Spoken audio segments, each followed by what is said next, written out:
DMTV Info, votre chaîne d'information en temps réel. La politique, la santé, le sport, les faits de société, la musique, les rumeurs et bien plus encore. Vous découvrirez cela dans notre chaîne DMTV Info.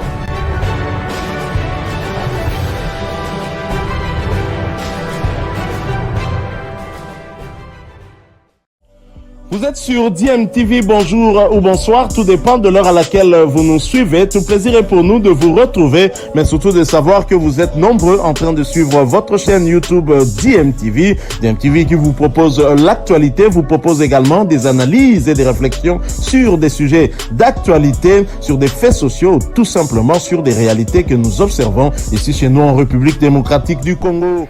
Time is up, c'est l'heure de notre tour d'horizon, un tour d'horizon qui nous permet d'échanger avec vous sur l'actualité concernant nos joueurs, nos internationaux ou nos binationaux. Après la déception de l'élimination à la Coupe du Monde au Qatar en 2022 avec ce revers au Maroc 4-1, l'heure est à la reprise au niveau des clubs et des Congolais qui ont fait partie justement de cet effectif d'Hector Hall Cooper qui ont tenté d'arracher une deuxième qualification historique à une phase finale de Coupe du Monde se sont repris en championnat. C'est le cas en France, en Ligue 2 de Shadrack Akolo. Une soirée qui était plutôt magique pour l'international congolais qui avait été titularisé lors du match aller contre le Maroc, mais au match retour, il ne l'a pas été. L'international congolais Shadrack Akolo a offert la victoire à son équipe Amiens SC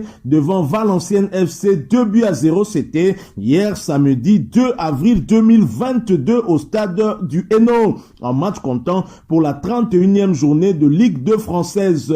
Le milieu des Léopards de la RDC a fait une soirée magique en inscrivant les 2 buts de son équipe à la 29e puis à la 33e minute de jeu. Titulaire, Shadrack Akolo a néanmoins cédé sa place à Matisse qui est entré à la 89e minute de jeu. Grâce à ce succès obtenu à l'extérieur qui plus est, Amiens remonte à la 10e place au classement partiel du championnat français de Ligue 2 avec 40 points. Dans l'autre rencontre de la soirée, un autre international qui a fait partie également de ce contingent des Congolais qui ont tenté d'arracher la qualification, il s'agit du gardien Lionel Mpassinzao et son club de Rodez AF qui ont été accrochés par Niort, un but partout au stade Paul Lignon. Titulaire, le portier congolais a disputé l'intégralité de cette rencontre. Suite à cette contre-performance à domicile, le Rodez campe à la 16e position du classement avec 33 points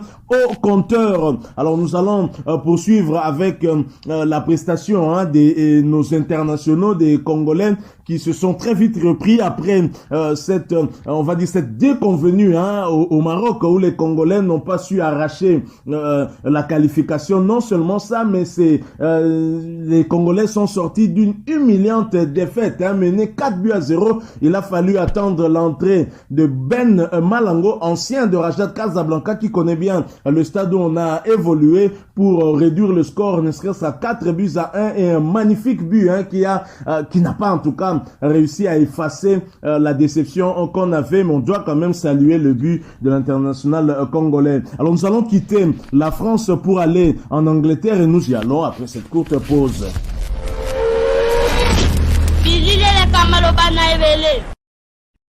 En Angleterre, c'était aussi la reprise de la Première Ligue après cette trêve internationale, bien sûr, qui avait amené bon nombre de joueurs en sélection. Alors, en Angleterre, en Première Ligue, Yohan Wissa, buteur, Brentford atomise Chelsea à Stamford Bridge.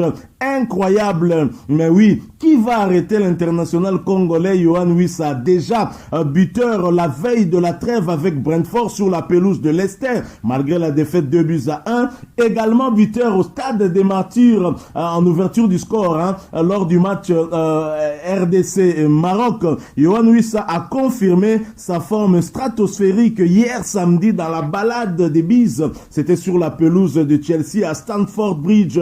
C'était dans le cadre cadre du derby londonien remporté par les Bees sur le score de 1-4. Yohan Wissa a participé à la très large victoire de son équipe en déplacement à Chelsea. Lancé à la 85e minute à Stamford Bridge à la place de Brian Mbeumo, l'international congolais n'a mis 1 minute et quelques secondes avant de faire la différence.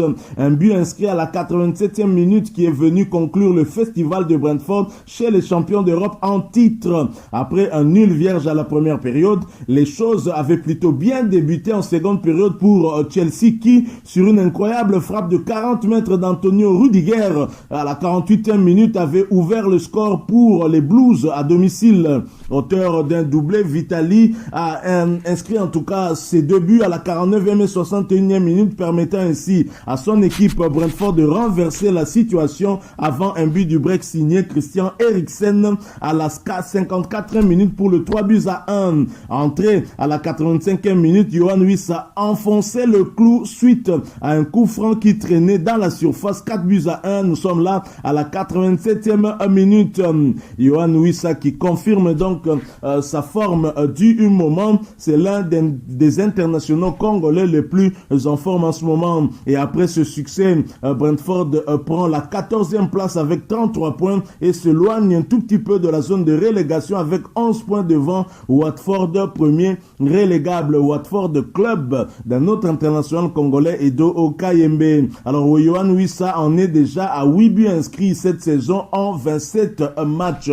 Donc, très bonne chose, hein, les internationaux congolais qui se reprennent rapidement. En tout cas, le public sportif doit aussi se reprendre très rapidement parce qu'on n'a pas trop le temps pour nous reposer, parce que dans 2 mois déjà, nous allons devoir débuter avec les éliminatoires de la Coupe d'Afrique Côte d'Ivoire 2023 et donc il faudra s'activer au plus vite pour pouvoir déjà se remettre au travail et ainsi éviter une deuxième élimination de suite à une phase finale de la CAN. Ce ne serait pas bien. En tout cas, on a raté celle qui s'est jouée au Cameroun, on n'aimerait pas rater celle de la Côte d'Ivoire. Alors nous poursuivons ce tour d'horizon. Cette fois-ci, nous allons parler justement Coupe du Monde. Les 2 internationaux, les 3 internationaux dont nous vous avons parlé étaient bien évidemment dans l'effectif de Cooper pour défier les Marocains. Alors nous allons parler de la Coupe du Monde et le tirage au sort qui a eu lieu. Un tirage qui aurait pu voir la RDC affronter la Belgique.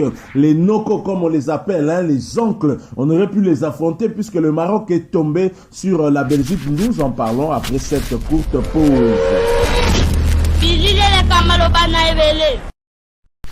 La FIFA a procédé le vendredi dernier à Doha au tirage au sort de la phase finale de la Coupe du Monde Qatar 2022. L'issue de ce tirage donne les groupes intéressants et des promesses de rencontres hyper excitantes. Débarqué du train menant au Qatar, la RDC aurait pu se retrouver dans le même groupe que la Belgique, la Croatie ainsi que le Canada. C'est le groupe F où est logé le Maroc, tombeur des rêves congolais.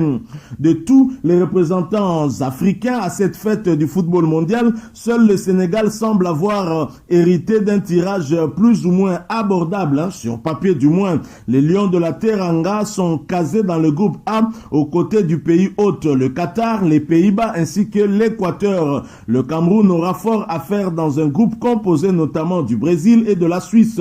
Le groupe H pour le Ghana qui va défier le Portugal de Cristiano Ronaldo, l'Uruguay de Suarez et la Corée du Sud. La Tunisie retrouve la France, le Danemark dans le groupe D. Ce ne sera donc pas évident de se sortir de ce groupe. Toujours en marge de cette élimination de la République démocratique du Congo de la Coupe du Monde, des déceptions, il y en a, des déçus, il y en a beaucoup très certainement, et parmi, il y a eu certainement Cédric Bakambu avec ses audios qui ont fuité et qui ont suscité aussi beaucoup de réactions. Il y a eu notamment le journaliste sportif congolais Claude François Akabulo Mwana Kabulo qui s'en est pris violemment à Cédric Bakambu ainsi qu'à Yannick Yalabolazi. Taxer Cédric Bakambu d'escroc dénote d'une délinquance sénile. C'est la réaction d'un compatriote qui a voulu répondre à François Claude Kabulo. Des réactions en tout cas, il y en a à tout vent contre ce journaliste sportif. Le plus expérimenté des journalistes sportifs de la RDC, Congolais a brillé par une attitude contraignante et largement condamnable à l'égard de Cédric Bakambu et de Yannick Yala-Bolazi, deux compatriotes qui défendent les couleurs de la RDC depuis plus de 6 ans maintenant. Sur le plateau de l'émission Bossolona Politique, émission animée depuis Kinshasa par le célèbre journaliste Israël Mutombo, François Kabulo a été sans pitié envers nos léopards. Pour lui, Bakambu était un escroc venu pour les 40 000 $ de primes promises aux léopards. Il n'a pas rendu service à la nation puisqu'ayant joué 8 matchs des éliminatoires sans inscrire le moindre but. Des mots durs réprimés par plusieurs Congolais réclamant un minimum de respect pour ce joueur qui accepte de venir représenter le pays, pas d'abord pour l'argent, mais pour l'amour de la patrie. Parfois et bien souvent, ils ne sont pas dans les conditions optimales des voyages catastrophiques, des longues heures aux aéroports. Depuis Lubumbashi, un compatriote s'est exprimé en tout cas, il a voulu répondre à François-Claude Kabulo, Mwana Kabulo, avec une grande indignation et exaspération. Ces mots transpirent une hargne à la hauteur du mépris affiché par le journaliste de la radio-télévision nationale congolaise pour descendre ses compatriotes. Claude François Kabulo déçoit. Il a troqué son estime de soi. Cédric gagne 2 millions d'euros. Son insoupçonné patriotisme est digne d'un héros. Kabulo devra retrouver le mode d'emploi de sa bouche. Son indécence devient farouche. Taxer Cédric d'escroc dénote d'une délinquance sénile, surtout venant d'une bouche au mensonge habile, à rétorquer ce compatriote congolais depuis Lubumbashi. Et moi en tout cas, je lui emboîte les pas aussi pour dire que les propos tenus par Claude François Kabulo, Mwana Kabulo sont inacceptables. Traiter Cédric Bakambu d'escroc et Yannick Yala-Bolazi, c'est les insulter. Et quand on pense que Kabulo, Mwana Kabulo a eu à trancher même des litiges où des journalistes avaient été accusés et il a eu à les condamner pour justement mauvaise conduite, et voilà que lui-même qui s'érige en juge se met à se méconduire de la sorte. Nous n'acceptons pas cela. Je pense que Kabulo, Mwana Kabulo devra s'excuser parce que se comporter ainsi avec des joueurs comme Cédric Bakambu qui pèse beaucoup dans cette équipe nationale et qui a en tout cas beaucoup milité pour que des binationaux viennent d'abord en leur donnant un exemple, en venant en République démocratique du Congo, mais surtout en discutant avec eux, en essayant de le convaincre. Cédric Bakambu, c'est aussi celui qui avait convaincu Dieu merci Mbokani à revenir en sélection, et Dieu merci Mbokani, ses 4 buts, c'est lui qui nous a permis notamment de nous qualifier pour les barrages avec 2 passes décisives de Cédric Bakambu. Il a ajouté une 3e passe décisive, c'était lors du match retour contre le Maroc. On a marqué 11 buts, dont 3 sont venus grâce à Cédric Bakambu qui avait donné 3 passes décisives. Alors, lorsqu'un joueur ne marque pas, il peut donner une passe décisive. Le rôle d'un joueur sur le terrain, ce n'est pas seulement de marquer, et ça m'étonne qu'un journaliste sportif aussi expérimenté, qui s'est dit ancien joueur aussi, puisse réfléchir de la sorte. Kabulo, Mwana Kabulo, honte à vous. Merci à vous qui nous avez suivis. Nous sommes arrivés à la fin de ce tour d'horizon. Si vous l'avez aimé, laissez-nous un maximum de j'aime. Merci de partager avec nous votre point de vue en nous le laissant à travers un commentaire. Abonnez-vous sur cette chaîne DMTV et n'oubliez pas d'activer la petite cloche de notification. Elle apparaîtra juste après que vous soyez abonné. Encore une fois, merci à vous, avec espoir de vous retrouver bientôt dans un autre sujet. En attendant, portez-vous bien et DMTV vous dit au revoir.